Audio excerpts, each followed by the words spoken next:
In today's episode, I am joined by Seth Temko. I've been reading a lot of what Seth has written over the last couple of years as part of a blog that he's been publishing on. But today's episode was pretty amazing to catch up with him, learn a little bit more about his background, some of the success he's had, as well as his new endeavor, Full On Strategy.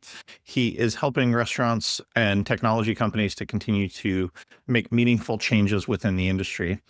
If you don't know me, my name is Jeremy Julian. I am the Chief Revenue Officer for CBS North Star, and we sell the North Star point of sale solution for multiple units. I would encourage you to check it out, cbsnorthstar.com. And now, on to the episode. Welcome back to the Restaurant Technology Guys podcast. I thank everyone out there for joining us. As I say each and every time, I know you guys have got lots of choices, so thank you guys for hanging out with us.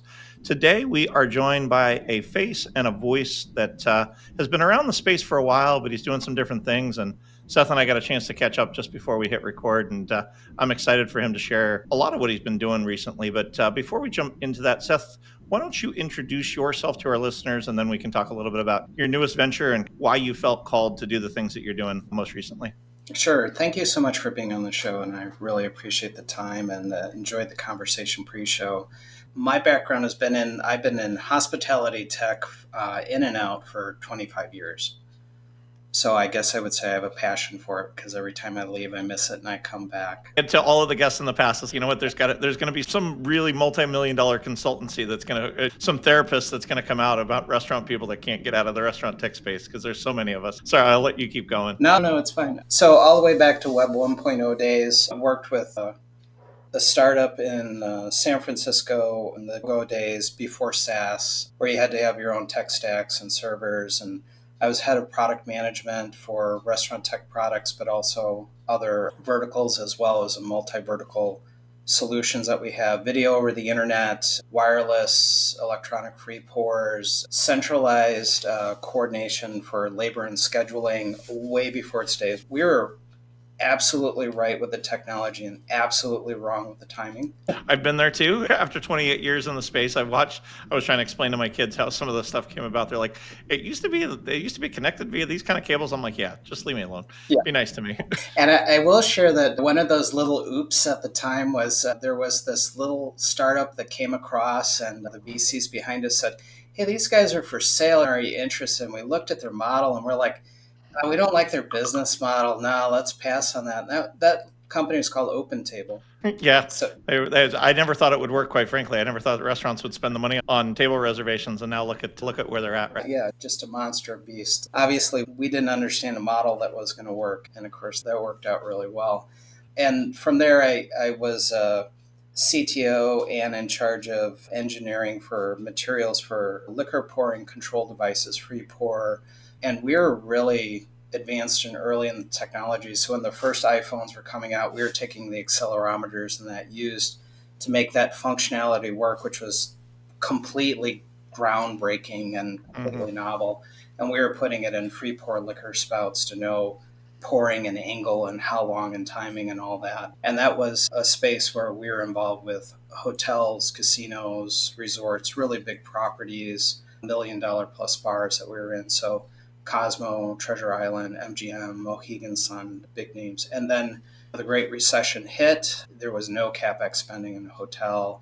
And I decided that was a good time to get out of the industry, started a recreational youth sports national franchise system with a friend.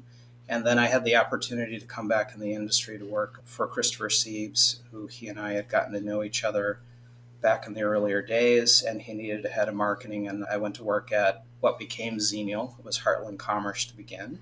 And in short order, the deal was closed by Global Payments, and we acquired Cycom in that process, and we were building a cloud platform. Hence, behind me, your POS is obsolete, right? Moved to SaaS. That was really a great time, and I really enjoyed that we're going to bring some new technologies to an industry that tended to resist new technology change. It was a lot of fun. That's an understatement. Yeah, from there. Then I left the industry, worked at Yext, which is a marketing technology company, for a couple of years in a VP of go-to-market role. That was during COVID. That was interesting times for everyone, but There were four main industries we were selling into. Restaurant retail was one of them. So, of course, we had to go Struggling a alternative. bit. I'm there standing up an Adobe partnership and government partnership and higher education. We were trying to see where we could garner other revenues. And then I once again missed the industry. And I was a CMO at Touch Bistro. That was a great experience, great organization. Really enjoyed working for Samir's.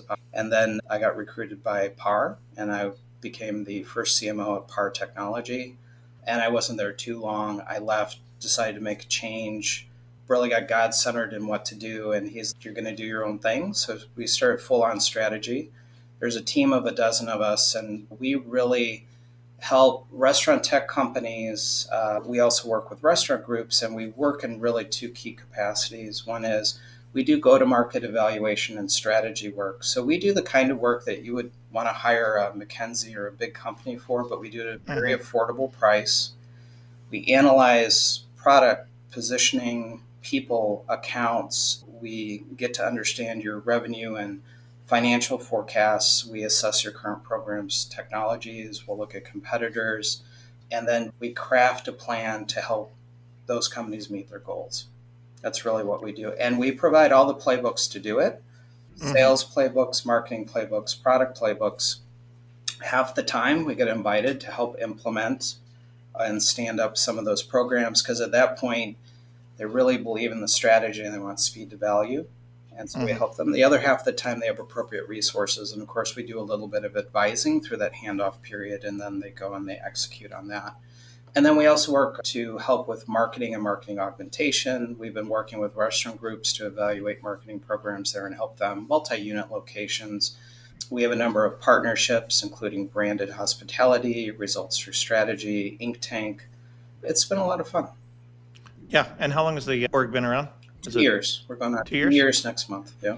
Yeah, and like I said, for anybody that's in listening to the show, I am certain you've seen something that Seth has put out in the last 20 years, because between Touch Bistro and PAR and Xenial, there's just been so much that's been out there. And I know you've been doing some work in the space as well for Trey most recently. And I love that.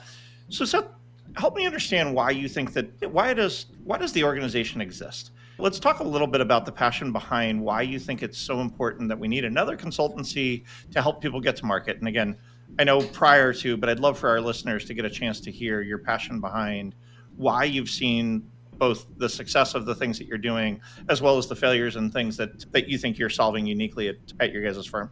Yeah. For us, it's the breadth of experience within the industry, and also clearly living through the transition and the penetration of technology into the industry. And everybody looks at restaurant, the technology in the restaurant. I look at the entire supply chain. Yep. And there's a whole lot of things happening with logistics, with supply, with inventory, accounts payable, receivable. And AI is coming in. AI is the next round of revolution. And I think the current startups, and there's some new ones coming out that are going to be the next level of innovation in the space. It's constantly renewed. I find that I'm attracted to innovation. I love to help people. I love to learn and understand. I love to share. So moving into consulting is a natural way that I get to help people. And if I deliver enough value, they say more please, and I can make a living and bring others into it. So there's a natural bend to do that. But ultimately, we understand things from the perspective of a startup, and you're new and you're trying to figure out a market and how to penetrate. And I will say there's a number of companies we've been working with outside of the US that are looking at the US market, because, of course, by dollar spend, the US is the biggest market in the world. So there are a lot of companies that are attracted and moving in. And so we help educate them on the market and then orient towards where they could start. We can even help them get their first clients, or help them begin the process of a reseller channel organization if that's something that they need to get going. And then we can work with bigger companies. Typically, they're asking us to help if they're a little bit in the valley, not on the mountaintop. Because if they're on the mountaintop, they don't need any more marketing. They got enough deals coming through. They have enough diversified channels and revenue growth, and they're hitting their forecasts. The pressure is when you have made commitments for revenue deliveries into the organization, and that you're potentially at risk, or you've already started processes of failure. And there are early signs and indicators, leading indicators that you're not going to hit your future forecasts, right? For us, it's a really great process to take all this experience and knowledge we have in the industry and help not just one company at a time, which is what I was doing before, but work with a whole range of companies. And it's always interesting how you can find synergistic effect. I meet with up to 50 different companies in any given year. I work with up to a half a dozen restaurant groups in any given year, and there's abilities to bring that together and help the industry. Ultimately, if I can help lift this industry, then I'm pretty happy. And of course, if I make a living, even better. Even better. And I know you and I talked a little bit about it pre-show. That's part of why this show exists, is because it's given my family and myself a lifestyle that most would love, and the fact that if I can give back to in any way, shape, or form, that's my hope and prayer. You talked about restaurants and really adoption of technology being a challenge. Run that all the way back through kind of the branding, marketing, product assessment, because I think the world is noisier than ever. The ability to get through to somebody, whether it be in a direct sales organization, a marketing led, it's hard. It's harder now than it ever has been, because it feels like between the AI bots that exist, that everybody can send out 7,000 messages a day, whereas 10 years ago that had to have been done by a human or some other way. It's hard. So talk to me a little bit about how you guys even think about that, Seth, because I think people underestimate how hard it is to get heard and seen in today's day and age, especially in the restaurant tech space. From my perspective, it's a question of the amount of time and attention, or a lot of times in marketing will say touches, the number of Mm-hmm. touches it will take. And I like to always say that at a very high level, if you think about it from a C-suite perspective. And by the way, every time I'd been a CMO, everyone I had worked for, the CEO would say, and Seth, I don't know marketing at all. I don't know how much I can help you. Marketing is a complex discipline. That's one of the reasons I like as part art, part science. Mm-hmm. It's constantly changing. I don't know that I like to talk about truisms because they become guides, and it's a question of what technologies or programs are you going to create or leverage, right, for that. So awareness, education, participation, which is use of product in some way or a service, or they purchase a good, and then reference. So you deliver something good that delivers value, and they will share that with others. So if you use that as a guidepost, a lot of times it's if we're going to work with a company at a high level, we say, okay, where are they at, and what needs first emphasis?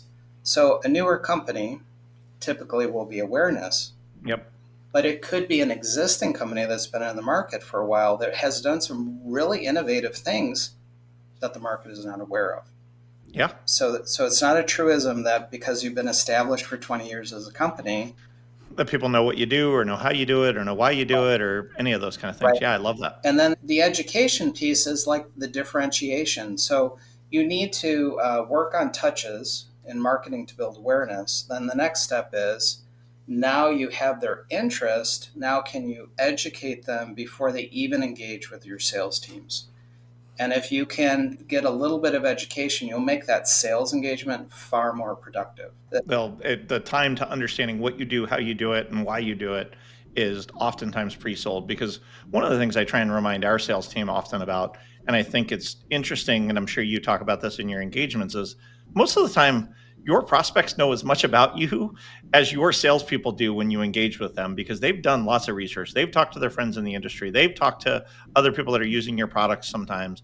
They've gone out and done as much research as you'll allow them to do.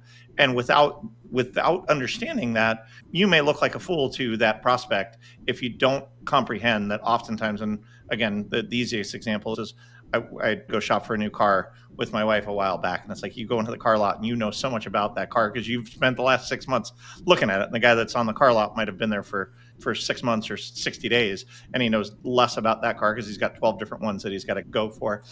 Help me understand, I guess, Seth, real quick, how you guys think about that, because it is, you don't want to let too much out, but you also need to make sure you educate them and get them into that funnel as you're consulting with people. And I guess, is that even a truism, or am I off base as it relates to that? I think that we're in a society where if you have modest interests, you will spend modest time. Where you have serious interest, you will invest serious time. I'm running on a 4-year old laptop right now, and the graphics card driver cannot be updated. So I am now having to make a multi-thousand-dollar purchase of a computer that I want to live with for 4 or 5 years. The next 4 years. I can't tell you how much time I have spent at night in the last couple nights researching it because I have pain and I want in the very near term to resolve that pain. And I look at that from, we call it intent. When I worked at Yex, we worked a lot with intent and intent signals. So if we think of the market as a pyramid, active buyers are a small part of the pyramid in any industry, any vertical. It'll be a couple of percent. Are active, they recognize the pain and they are ready to change. And the hard part is everybody's chasing those people. So now you have to go the next layer down, which is people who are aware that they have pain. They just have not gotten to the point that they have made a decision to buy. And that is definitely that awareness education. Marketing should really be focused in there because it is not very hard to move them from modest interest to high interest. Where they have put a modest amount of attention, they'll now put a large amount of attention. And then you can go one layer below, which is they recognize that there may be an issue and they're just not there yet. Too many other priorities in that. It's irritating, I'll live with it. Yeah, my computer, I could probably squeeze out another 3 or 4 months. I don't want to be rebooting every day, right? For me, it's now to the point of unacceptable. And then everyone else below that, forget, like, they're not ready, they're not interested, they will not pay attention. And so that's the intent side. So when we look at markets, we can talk about who's your ICP, and within that IPC, number of units, revenue size, restaurant type, whatever it may be, geography, if you're geographic focus. Within that, who are the buyers, who are the decision makers, but also, what is the intent? What do they have as technologies? And we know that right now there are some technologies. Revel just got bought. A lot of companies are targeting Revel. No offense to Revel. Hey, you guys, they got acquired, and the business model is changing. Yep. But we know that in the industry now there's a big scramble. If you're a restaurant group and you have Revel, please be prepared. You're going to get a lot of calls and a lot of emails, right? Yeah. It's going to come out. That is absolutely strategic and something that you should do. So that's like the strategy side of it. But now you figure out who to target. Now the question is, how do you break through? Mm-hmm. That's where you really need to deeply understand those personas and pain points. And then you look for the opportunities to connect. And usually the larger the organization, the more touch points you need to have. So SMB is a shorter sales cycle generally, and maybe they don't need as much information, and the process is certainly not as complex. So if you're selling single unit restaurant people, you just need to meet the owner, and they like you, and they're convinced that you have their best interest. And they have a problem, and you don't have to go talk to 12 other people to get there. Yeah. Yep. And then when you move up market to mid-enterprise, and especially enterprise, now be prepared for much longer sales cycles, many more meetings, many more touch points. And also the strategies and tactics can be very different. Bottom up, top down, if they're a franchise system. Can you convince a franchise group to at least test your technology? They tell corporate that it's good. If you can get 2 or 3 groups to do that, you may get that idea to flip whatever your technology is. And I was going to ask, Seth, one of the things that I've heard lots in the marketing books and stuff, especially from tech companies, is they like to talk about how great their tech is, but they don't necessarily oftentimes talk about the business value. Help our listeners understand why talking tech for the wrong persona or even for the right persona doesn't necessarily move the needle. Let me show you how great of a solution I have versus let me help you understand the business problem that I'm solving for you. So I think if you're going to be good at sales and marketing, you really should look at human psychology. Yes. And understand how the human mind works. So once again, a high level truism is that most people buy based on emotion. Every time. You just justify it with facts. Right. Very few people will admit to it, but it's absolute. They'll justify it to you that they bought it because of facts. But did I really need a new car? I probably didn't need a new car. I wanted a new car. And then I justified it with facts. So sorry, I'll let you keep going. 0% finance. And look at what better gas mileage I'm getting. Yeah, we're saving money on gas. Yeah, and that's that works in business as well. So we know that works in consumer, and then we pretend that in business we make all these rational decisions, right? Yes. Or highly rational. I think another truism is that people they will not necessarily, but they prefer to buy from those they like and trust. Yep. No trust factor. And there are companies that have very positive, solid reputations, and those not as much. And if you're in the not as much category, you have to do more selling and marketing to overcome that. Or you may have to compromise on price. You may have less margin than others. I always say that you cannot do enough research and spend enough time with who your clients are and really understand their needs and perspective. Yep. And And speak their language. and you should spend time with them without the intent to sell. Yep. You should instead spend time with them with the intent to help, even if helping means you point them to a competitor, because you know that product will much better serve them than your product, and that will come back to you, because another thing in the industry is people leave positions and move to other positions. Yep. And they know how you treated them, and they know how you set Maya Angelou quote. They won't remember what you said, but they'll remember how you made them feel. Same idea. Absolutely. And so if you're in the industry for the long haul, doing the right thing for people every time usually has rewards. Absolutely. Absolutely. You said something earlier in our recording, Seth, about the warning signs about people not being able to hit their objectives. Sure. One of the biggest things that I have noticed about marketing is years ago, there was that adage, no, the 50% of the marketing works, but you don't know which 50%. And nowadays, we have so many more touch points that we really do know what is working and what's not working. Yeah. Help us understand what those data points are that you guys consider to be critical in these engagements, because I think all too many people just throw out all of this crap and they're not good about understanding what the impact is. And ultimately, they turn people off because of it from time to time.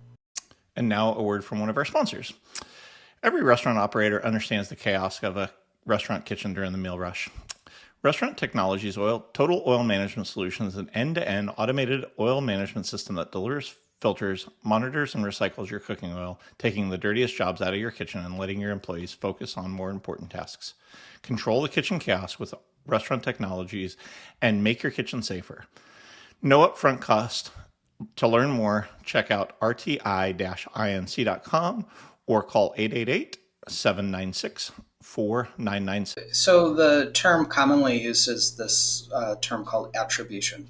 And at larger companies, there can be a conflict between sales and marketing on who gets the tally, right? That happens quite a bit. The idea is that attribution comes from the concept of funnel, and funnel is the idea is that there's a process. So and I'm going to use awareness education, we'll put in the term sold contract, they're an existing customer, they do referral, right? So if that were the life cycle, we were to say there's a touch point, we need to do multiple touches. You see things that we do in social, things are done in advertisements, you talk to someone at a trade show, conference booth, you walk into another restaurant and you ask them, hey, what technology do you use? All these things are happening. Some of them are facilitated by the business. Some of the things are not. So those programs that marketing are doing, some things are just fundamental. You have some basic brand. You have some basic communication things. You have sales decks. I call it bread and butter marketing, right? You have that covered. Now you're doing intentional marketing where you're saying we've defined an audience and we are going to communicate with them passively. And then you seek active. And some of these programs you absolutely can monitor and you have metrics for, and others you have an idea, so semi-attributable, and then others you just don't know. So some examples. You can do a domain expertise strategy, sign up for the Forbes Technology Council. Now you're writing every 6 or 7 weeks an article that goes through editorial approval, and now it's in the Forbes Technology publication. And they are not going to give you metrics on how many downloads, how many reads, how many touches, and they certainly can't tell you who, even if they could tell you how many, right? So you don't know. I write every week. I don't know who read it. You told me you read my articles. I said, Yes. thank you. You must be one of the highest people that do that. So thank you very much, right? We don't know, but I do it. That is unattributable. A lot of community comments. However, you now start posting formally on social media, they will give you some metrics. Mm-hmm. And in the case of LinkedIn, if you pay a little more, you get a little more information. That's the data game. Google has a data game. Amazon has a data game. Meta has a data game where you pay more, you get more information. But by law, what you can't do through digital ads is do one-to-one targeting with Yes. those ads, right? You can put people in a bucket and you have a bucket of fish and you say, hey, some of the fish you're looking for are in this bucket, but you have to buy the whole bucket. And Mm-hmm. that's the way they're doing it. Other programs you can absolutely do one-to-one, and I think that the ease to do it has basically broken the system. I would say for most companies, we are seeing this idea that I can get and pay for information and target and do digital ads, maybe direct email as an example, which is still very cost efficient. But let's say I do digital ads on social media platforms. Now you click, now you take you to a landing page. Now on that landing page, I get you to fill out a form. Now that form is an appointment or that form is a download. From the download, I've tagged you again. I've given you a unique number, a unique outreach email. You do that, creates an appointment, now tracked. And I can say, I've spent this much money, I have these many each touch points, I have a metric for it. And then ultimately, you want to track the sales engagement. You can say this, the deal closed, and here's the revenue we anticipate from the contract, right?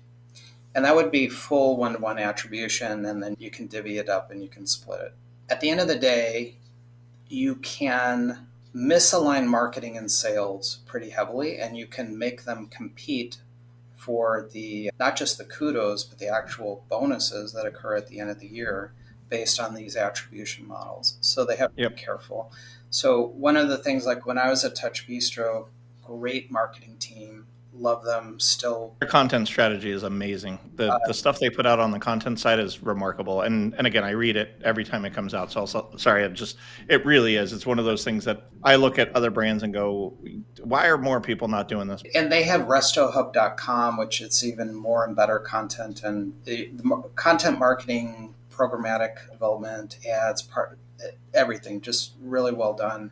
That was very cooperative. So I look at it as two team horses pulling a wagon, sales, marketing out of alignment, wagon goes off course, work together, move together very well. But it was very clear there what the attribution was. And when I was there, proud to say, marketing brought in just a few percentage points more of the revenue into the business than sales at the time. However, when we did all the program evaluation, I could say the economics will start to decay because it was post-COVID, more people are spending money. So we needed to assume that there would be a few points shift or drop where sales would need to pick up, because if you kept the economics the same, marketing would not be able to produce the same results. There is this dollar cost equation that you need to run. And actually that came true. It reminds me of a comment you made earlier. Marketing and really that CMO role is part art and part science. You got to understand the psychology. You got to understand what the customer's looking for and why they're looking for it. And then you've got to have the science of the data to back up that what you're doing and putting in front of them is resonating with them and getting you what you're looking for. Yeah, that's why with marketing, a lot of people say data driven. I don't like to say that with marketing. I like to say data informed, because you still have people involved in the psychology of all the programs that you're doing, and people are irrational. It's funny. I love that. Yeah. I'm going to flip it around for a second and ask the question, how many of the brands that you work with when you start are mature enough to be in this place and have programs like this, or even understand these things, Seth? Because I think you've given a masterclass on what does it look like and what does the landscape look like, but full on wouldn't exist if everybody was doing it. And I'm not saying that in a bad way. There's obviously people that are doing it and they might be doing 10% of it, they might be doing 50% of it, but give me a general understanding of when you walk in and sit with the C-suite and talk with a brand that's trying to get into a market or trying to grow a market or trying to reboot a market or whatever state they're in, how many of them even have any of these things in place or have the bones of these types of things in place? And how many of them are just like, you know what, we've always been doing it this way and we need some help to flip things around? That's a great question. So often you can just start with the org chart and you can look at budget and you can look at the breakdown of where dollars are spent without knowing the revenue realization. So if you have 100 people in an organization and 2 people in marketing, chances are they're resource deficient in marketing relative to the size of the organization. If you look at, let's talk about tech companies, not restaurants. So if you look at tech companies, a lot of Silicon Valley tech companies, not net new, but mature, they may be spending on the order of 7 to 12% of their budgets in marketing. And I would say most restaurant tech companies are probably in the 3 to 7%. Yeah. And the worst part is most restaurant companies are also in that 3 to 7% as far as their technology spend on the flip side, because they don't value the technology the same way that they could or should, Right. I would assume. Yeah, absolutely. So the question is you can do a lot with fewer resources, but one, you really should have an agile approach. Agile in the sense that you need to do a lot of small scale spend and test, do some iterations, see where the dollars are treated best, and then expand the spending in those areas. Second tip is I see most companies do not do this one thing that was a foreign concept every time I was a CMO, which was I would take whatever budget proposal we were doing and I would talk to finance group and I would say, we need to take 10% of the marketing budget and call it R&D. And they would give me a blank look. And I'd say, okay, let me explain. We're going to try some new programs. And I would say, I do not know what the result is. This is going to be net new, and we're going to do agile, and we're going to test. After we do these things, I'll be able to tell you. But for budgeting purposes, you should assume that 10% will have no payback to the company. It'll be as if it's wasted. I said, it will not be wasted. We may get a fractional payback, or what we're trying to get is A multiple home run. dollars back, right? Yep. That's what you want to do. But if you do not allocate, it's the ideology that we will try and we will do and we will execute and we will get data on new programs. Because if you don't do that, your intent to do better and do different is probably not there. And the second thing is you will not have the resources if you have the opportunity to try something new and different. That's a miss that pretty much is universal, I would say, with most. And then I think that there tends to be this question of you can look at within an organization who has the influence and who has the decision making authority. You can say, hey, when you went and closed that deal, who was involved and how were they active in that engagement? And then you'll hear the blow by blow and you'll understand, okay, marketing was involved or marketing was not involved. Sales was involved to a certain point. Sales engineers were involved in a certain way. Look at process and then also look at what is measured and then what is rewarded. And you'll know pretty clearly within the culture of that organization how it's structured. Whether it's a value. Last line of questioning, Seth, is we talked a little bit at our pre-show about scale. You've been in a couple of different organizations that went from one level of success to pretty significant, whether that's in your early days and quite frankly, everywhere you've been, you've continued to grow. There's this Hollywood fantasy from most tech companies that they're going to go start a company in their garage and then they're going to get a multi-billion-dollar payout and they're going to be the unicorn that's out there. Help our listeners understand how marketing plays a part in that and why using something like Full On can help them get there. There's only so many unicorns, there's only so many people that can do that. And it takes a lot of hard work, and it's not just marketing, it's not just sales, it's not just product. There's a lot that goes into it. And at the same time, getting to scale requires a different set of skills than it might to start in your garage. And I'd love to have our listeners hear a little bit about kind of your experience in that regard. Yeah. So I like to say that I am a hypergrowth strategist. So hypergrowth is the idea that if you grow organically, most organizations are capped at the rate of growth they'll do annually. In other words, you have to be positive in cash flow, and then you have to take that positive cash flow and reinvest it back in the business. So maybe you're capped at, if you're doing really well, 20 to 30% growth rate would be really good and accretive over 10 years. You're going to have a very nice business at the end of the 10 years. But what you want to do is time dilate and grow more quickly. So you're going to create inorganic growth, and you're going to fuel that with outside cash.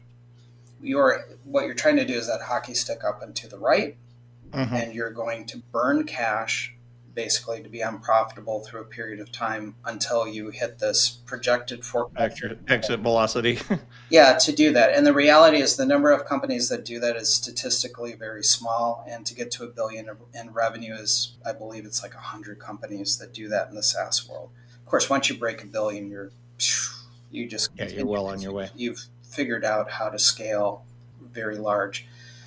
The founders, the CEOs, are under a ton of pressure because you are delivering forecasts, and I liken it to a rocket. You can, except Elon Musk is doing a lot more with rockets, but even with that, you have limits in how you can steer that rocket and what you can do. And once you have thrust, you have a certain trajectory.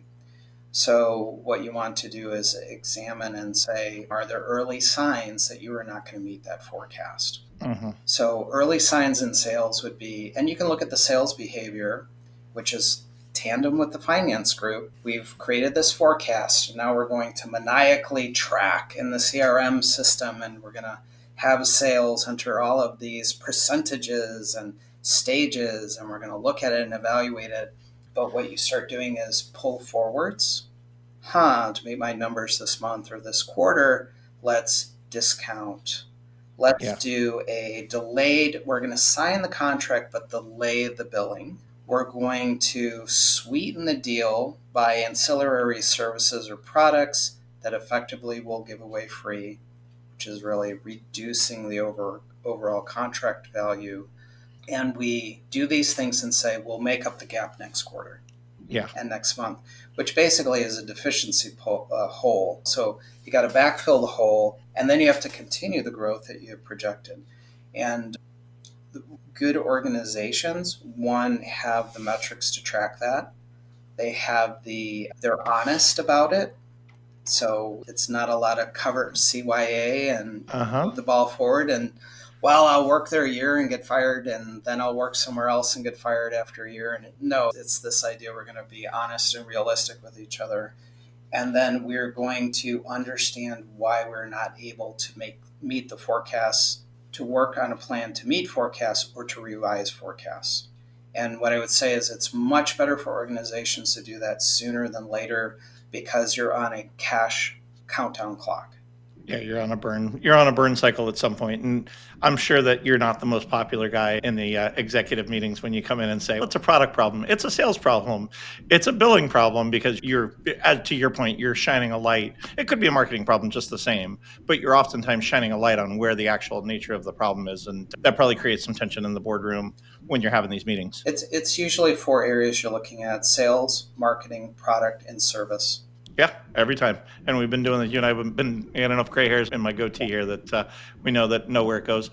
So, Seth, who are the people that you're looking to talk to? Because I could sit at your feet all day, but I'm sure that our listeners that have gotten through 40 minutes of listening to you and I talk are at a place Sure. where they're like, all right, how do I engage with Seth? How do I get him to help me to learn these things? And what does that look like? How do they get in touch? How do they connect? How do they learn more? They can come to fullonstrategy.com. Look me up on LinkedIn, Seth Temko. Message me there. Also, you can book an appointment, 30 minutes, get together, understand where you're at, what you're trying to accomplish. I'll tell you if I can help you or not. I'll Hmm. refer you to someone else if I can't help you, if I have a resource. I'm just trying to help people in the industry, and if I could do it, great. That's the easiest way to do it. Who we work with is typically C suite, a lot of times it's CEOs. So last year we worked with Fishbowl, and that was Adam Oxtein, Alex Worminski, the head of sales. We worked really closely with them.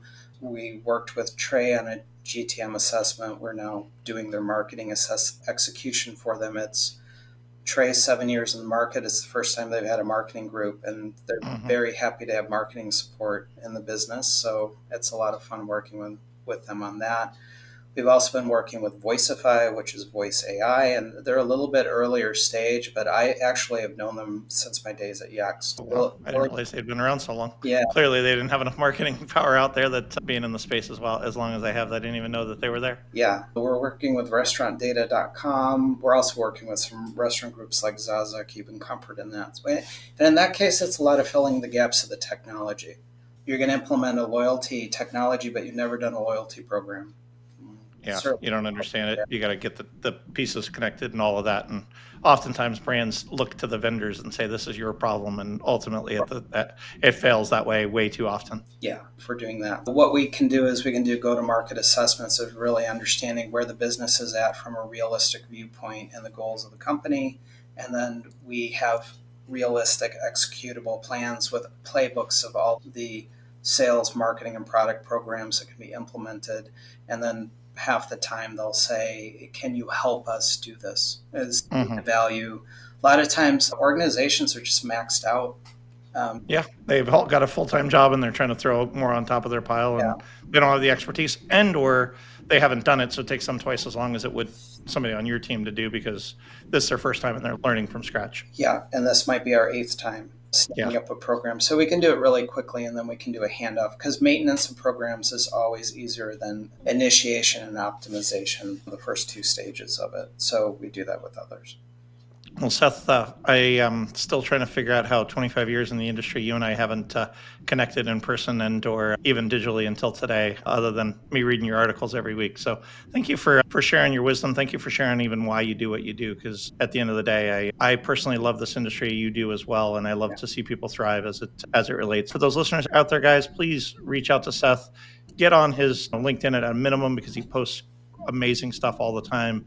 He's also writing, we've alluded to the newsletter from the Branded Hospitality guys.